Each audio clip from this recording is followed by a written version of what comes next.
علیکم ورحمۃ اللہ وبرکاتہ۔ تمام اہل پاکستان کو میری طرف سے نذرانہ سلام پیش ہے۔ 14 اگست کے حوالے سے بات کرنی تھی، جب اللہ نے ہمیں ایک بہت خوبصورت خطہ دیا، بہت مبارک ملک دیا، جو جغرافیائی لحاظ سے بھی اس کی بہت خوبصورت اللہ تعالیٰ نے ہمیں یہ اس کی جگہ دی، اور دنیا اور اسباب کے لحاظ سے بھی اللہ تعالیٰ نے اس ملک کو مالا مال کیا۔ لیکن میں چاہتا ہوں تھوڑی سی آپ کو تاریخ بتاؤں کہ اسلام ہندوستان میں کیسے آیا۔ سب سے پہلے محمد بن قاسم رحمۃ اللہ علیہ، انہوں نے 92 ہجری میں سندھ پر حملہ کیا، جب راجہ داہر کے ڈاکوؤں نے مسلمانوں کا ایک قافلہ لوٹ لیا، بحری جہاز۔ تو اس کے بدلے میں مسلمانوں کی طرف سے لشکر کشی ہوئی، اور محمد بن قاسم رحمۃ اللہ علیہ ملتان تک پہنچے۔ ان کے پاس 12,000 کا لشکر تھا، لیکن جب وہ ملتان پہنچے وہ لشکر 1 لاکھ ہو چکا تھا، کہ مقامی لوگ فوج کے اخلاق اور محمد بن قاسم کی سیرت سے اتنے متاثر ہوئے کہ وہ جوک در جوک مسلمان ہوتے چلے گئے، اور ملتان جب پہنچے تو وہ 1 لاکھ میں تبدیل ہو چکے تھے۔ تو سب سے پہلے سرزمین ہند میں اسلام کی حکومت قائم ہوئی۔ ادھر ہندوستان کے ساحلی علاقوں پر تاجروں کی وجہ سے اسلام پھیل چکا تھا، لیکن باقاعدہ جو حکومت قائم ہوئی وہ سندھ میں ہوئی۔ اس کے بعد اللہ کے نیک بندے صوفیاء کرام آتے رہے اور دعوت دین دیتے رہے، اور ان کے ذریعے سے لوگوں میں اسلام کی بارے میں بیداری ہوئی، اور انہوں نے قبول کرنا شروع کیا اپنی خوشی سے۔ اوپر جو ہندوستان ہے، جس کو اتر پردیش کہتے ہیں، وہاں جو اسلام کی حکومت قائم ہوئی وہ شہاب الدین غوری رحمۃ اللہ علیہ نے حکومت کو قائم کیا۔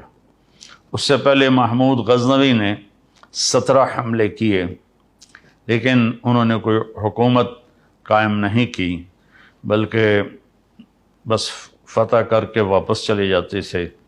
البتہ بھیرا تک، ملتان تک انہوں نے اپنی حکومت کو وسیع کیا، کہ اس وقت ملتان میں ایک کافر طبقہ تھا جو کہتا ہم مسلمان ہیں، قرامطہ، لیکن وہ بہت ہی گندے سفاک لوگ تھے، تو ان کو محمود غزنوی نے صاف کیا۔ پھر 1191 صدی میں ہندوستان کا سب سے بڑا حکمران پرتھوی راج تھا۔ ہندوستان میں راجے مہاراجے بہت سارے تھے، صرف 2 کی حکومت قائم ہوئی پورے ہندوستان پر، ایک جلال الدین اکبر اور ایک اورنگزیب عالمگیر۔ تو 1190 میں شہاب الدین غوری اور پرتھوی راج کی لڑائی ہوئی تراوڑی کے میدان میں، جس میں شہاب الدین غوری کو شکست ہوئی، اور وہ زخمی ہو کر گر رہا تھا۔ پیچھے سے ایک ترک سپاہی نے اپنے گھوڑے سے چھلانگ لگائی اور ان کو یوں پکڑا، اور گھوڑا لے کر وہ لشکر کو چیرتا ہوا نکل گیا، جان بچ گئی۔ اس کے بعد وہ سارا سال بستر پہ نہیں سویا، اور جو بھاگے تھے ان کو بڑی سزائیں دی اس نے۔ پھر 1191 میں وہ اپنا لشکر لے کر دوبارہ نکلا، اور اسی میدان میں ٹھہرا جہاں پہلی جنگ ہوئی تھی۔ تو پرتھوی راج اس دوران تیاری کے بغیر مطمئن رہا کہ میں نے شکست دے دی ہے، میرا کوئی کیا بگاڑ سکتا ہے، تو وہ اس میں تھوڑی سستی آ گئی۔ جب لشکر آمنے سامنے ہوئے تو پرتھوی راج نے کہا تم چلے جاؤ، ورنہ تمہارا یہی حال کروں گا جو پہلے کیا تھا۔ تو شہاب الدین غوری نے اپنا لشکر ہٹا لیا۔ اتنی دور تک کہ وہ نظر آنا بند ہو گیا، اور پھر صبح سے پہلے اس نے اپنے لشکر کو حملے کا حکم دیا۔ اس وقت پرتھوی راج کا لشکر اپنی پوجا پاٹ میں تھا، تو انہوں نے حملہ کیا، تو اس میں پرتھوی راج قتل ہوا اور ان کو شکست ہوئی۔ اس کی عمر 42 سال تھی۔ تو پھر شہاب الدین غوری رحمہ اللہ تعالی اجمیر گئے، پھر دہلی گئے، وہاں اپنی پوری ایک ٹیم بنائی، اور قطب الدین ایبک ان کا غلام تھا۔ شہاب الدین غوری کی اولاد نہیں تھی، تو انہوں نے قطب الدین ایبک کو اپنا غلام بنایا ہوا تھا۔ تو انہوں نے اپنا پایا تخت لاہور بنایا، اور دہلی میں التمش تھا ان کا غلام، اس کو بٹھایا، اور ملتان میں ناصر الدین قباشہ تھا، اس کو بٹھایا۔ شہاب الدین غوری واپس افغانستان جا رہے تھے، راستے میں چکوال کے قریب رات میں وہاں کے مقامی لوگ گکھڑ تھے، انہوں نے حملہ کیا، اور اس میں شہاب الدین غوری شہید ہو گئے۔ تو قطب الدین بھی کوئی زیادہ حکومت نہیں کر سکے، 4 سال حکومت کی، اور ان کا انتقال ہو گیا۔ میں جب لاہور پڑھتا تھا سینٹرل ماڈل اسکول، تو انار گلی کے پیچھے ایک گلی تھی، وہاں سے گزرتے تو ایک قبر جس میں محلے والے کوڑا پھینکتے تھے، وہ قبر ہوتی تھی۔ تو ایک دفعہ غور سے پڑھا تو وہ قطب الدین ایبک کی قبر تھی۔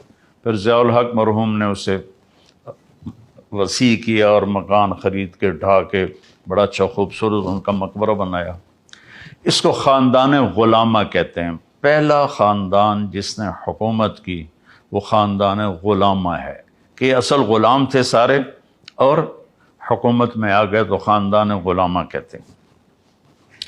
التمش اتنا نیک آدمی تھا، جب خواجہ قطب الدین بختیار کاکی کا انتقال ہوا تو انہوں نے وصیت کی میرا جنازہ وہ پڑھائے جس کی تہجد فوت نہ ہوئی ہو اور جس کی عصر کی سنتیں فوت نہ ہوئی ہوں، میرا جنازہ وہ پڑھائے۔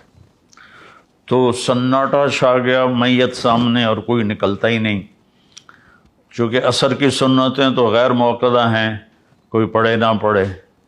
تو جب کوئی بھی نہیں نکلا تو پھر ایک آدمی منہ لپیٹے ہوئے روتا ہوا باہر نکلا کہ میرے پیر نے میرا راز فاش کر دیا۔ وہ سلطان التمش تھا جس نے جنازہ پڑھایا کہ میری نہ کبھی عصر کی سنتیں قضا ہوئی ہیں نہ تہجد قضا ہوئی ہے۔ ان کے پاس ایک دفعہ غلاموں کی ایک جماعت لائی گئی، تو انہوں نے 19 غلام سلیکٹ کیے اور 20واں چھوڑ دیا۔ اس کا قد بھی چھوٹا تھا اور شکل بھی اچھی نہیں تھی، باقی 19 اس نے خرید لی۔ تو وہ غلام جس کو انہوں نے رد کیا، اس نے کہا بادشاہ سلامت آپ نے یہ غلام کس لیے خریدے ہیں؟ کہنے لگے اپنے لیے۔ کہ مجھے اللہ کے لیے خرید لو۔ تو اس کو یہ جواب بڑا پسند آیا اور اس نے اس کو بھی خرید لیا۔ اس کا نام تھا غیاث الدین۔ تو جب یہ التمش کی سلطنت عرصہ چلی، اس میں اس کی ناصر الدین بہت نیک آدمی تھا، اور اس کی بیٹی رضیہ سلطانہ التونیہ سے شادی کر کے حکومت کی کوشش کی، لیکن قائم نہ ہو سکی۔ ترک سردار عورت کی حکمرانی پر سیخ پا ہو گئے، پھر وہ لڑائی میں بھاگ گئی، پھر قتل ہو گئی۔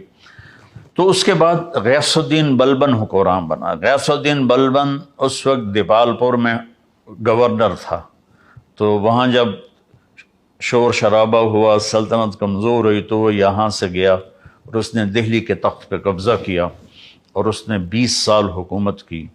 اور غیاث الدین بلبن کا یہ احسان ہے ہندوستان کے مسلم نان مسلم پر کہ اس نے واحد بادشاہ جس نے تاتاریوں کے حملوں کو ناکام بنایا، اور تاتاری ہر دفعہ شکست کھا کے پیچھے ہٹے، واپس بھاگے۔ آخری جنگ میں اس کا بیٹا محمد وہ شہید ہو گیا، اس کا ایک ہی بیٹا تھا۔ تو اس کے غم میں پھر 7ویں دن وہ بھی مر گیا اس دکھ میں۔ تو حکومت خلجی خاندان میں شفٹ ہو گئی۔ علاؤ الدین خلجی تھا جس نے اپنی حکومت قائم کی۔ اس کے بعد جلال الدین خلجی، جلال الدین خلجی کا بھتیجا تھا علاؤ الدین۔ جلال الدین کو غلاموں نے قتل کر دیا، تاریخ والے کہتے ہیں اس میں علاؤالدین کا ہاتھ تھا، لیکن مجھے نہیں لگتا، چونکہ وہ بہت نیک آدمی تھا۔ تو علاؤالدین نے پھر کوئی 20 سال کے قریب حکومت کی۔ وہ بھیس بدل کے بازاروں میں پھرتا تھا اور چیزوں کے بھاؤ دیکھتا تھا، لوگوں کے حال پوچھتا تھا۔ تو خلجی خاندان جب ختم ہوا تو اس کے بعد آیا تغلق خاندان۔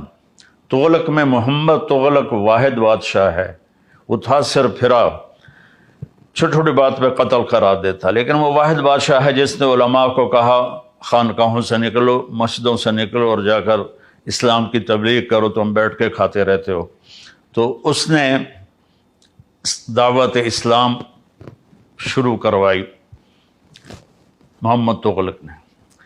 تو تغلق کے دور میں 1398 میں وہ بدماش تیمور آیا جو ادھر سے کلات کے راستے سے آیا، ملتان کو تباہ کیا۔ یہ میرا چھوٹا سا قصبہ تو لمبا ہے، اس کی اینٹ سے اینٹ بجا دی۔ پھر وہاں سے وہ بٹھنڈا کی طرف نکلا، اسے تباہ کیا۔ بٹھنڈا سے دہلی پہنچا، اسے تباہ و برباد کر دیا۔ وہ اس کی عادت تھی، وہ پہلے دن جب لشکر گھیرا ڈالتا تھا نا شہر کا تو سفید جھنڈا لہراتا تھا۔ اس کا مطلب تھا کہ ہم سے صلح کر لو، ہم صرف تمہارا مال لوٹیں گے، تمہیں کچھ نہیں کہیں گے۔ اگر وہ اس پہ نہیں آتے تو دوسرے دن وہ سرخ جھنڈا لہراتا تھا کہ میں صرف فوجیوں کو قتل کروں گا، عوام کو کچھ نہیں کہوں گا، تم ہتھیار ڈال دو۔ تیسرے دن وہ کالا جھنڈا لہراتا تھا کہ اب میں نہ کوئی بچہ چھوڑوں گا، نہ کوئی بچی، نہ عورت، نہ مرد۔ تو اس نے دہلی پہ حملہ کیا، آگ لگا دیتا تھا شہروں کو اور زندہ لوگوں کو دفن کروا دیتا تھا، اور اپنے دشمنوں کو زندہ کڑا کے تیل میں ڈال کے اپنے سامنے جلا دیتا تھا اور لوگوں کی کھال اتروا دیتا تھا۔